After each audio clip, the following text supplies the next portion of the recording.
सत श्री अकाल। कहाँ से हैं आप? हम कराची से आए हैं।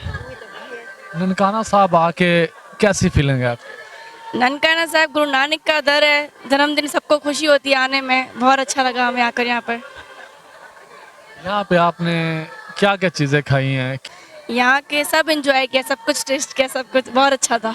मैंने क्या क्या खाने पीने में क्या क्या चीज़ें खाई हैं? जो क्या चीज़ सबसे ज़्यादा आपको अच्छी लगी है? बहुत पकोड़े बहुत अच्छे थे यहाँ के। चाय चाय जलेबी सब अच्छा था। रैश के लिए आपको कैसी फैसिलिटीज मिली है? रहायश के लिए भी सही है, ओके है यहाँ पर। हो गई जगह यहाँ पर। मैनेज हो गया। हो गया मैनेज। नेक्स्ट भी आना चाहेंगे? जी बिल्कुल, कौन नहीं आना चाहेगा यहाँ पर, हर साल आएंगे।